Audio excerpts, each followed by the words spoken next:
ल है हजुर सबैलाई नमस्कार।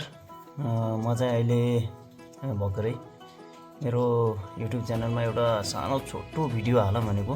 त्यो भिडियो के हो भनेपछि मेरो छोराछोरीसँग सम्बन्धित भिडियो हो। यो भिडियो हेरेर लास्टमा लाइक कमेन्ट अनि जसले पनि सब्सक्राइब गर्नुभएको छैन उहाँलाई चाहिँ सब्सक्राइब गरेर कमेन्ट छोड्नु होला, म पक्का ल्याइदिनेछु। ल है त भिडियो सुरु गरौँ।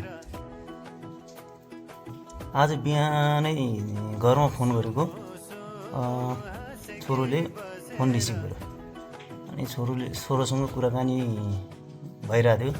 छोरोले भन्यो कि बाबा केपी बाजे त प्रधानमन्त्री हुने रे भनेर पो भन्छ।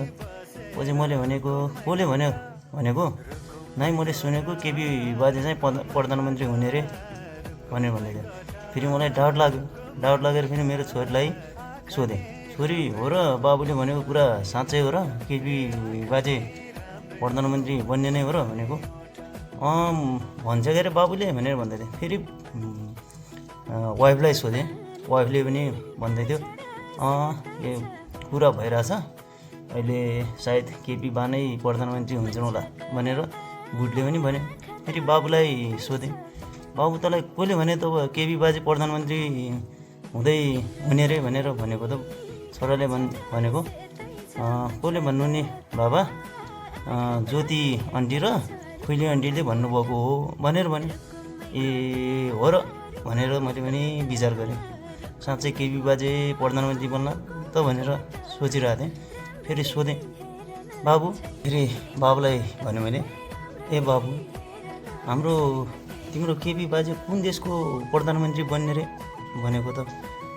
एकछिन है त म सोध्छु कहाँको हो भनेर भने। अनि फेरि भनेको कुन देशको बन्ने रे सोध्यो भनेको त? बाबा रामानी देशको प्रधानमन्त्री बन्ने रे। फेरि मैले भने साँच्चै हो र भनेको? हो बाबा रामानी देशको प्रधानमन्त्री बन्ने रे केपी बाजे भनेर भन्यो। ल है त रामानी देशतिर यसो मौका मिल्यो भने भिजिट गर्न जाउँला घुम्न, केपी बा प्रधानमन्त्री भएको ठिकै हो।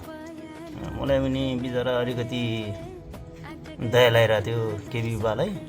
ठिकै छ, प्रधानमन्त्री बन्नुभयो भने रामानी देशको के भन्छ विकास गर्नु होला।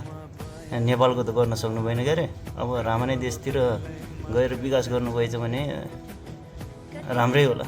ल मेरो चाहिँ यति नै हो भिडियो, अब चाहिँ अन्त्य गरौँ। ल है त जसलाई मनपर्छ यो video like comment and subscribe पक्का गर्नु होला। ल बाई।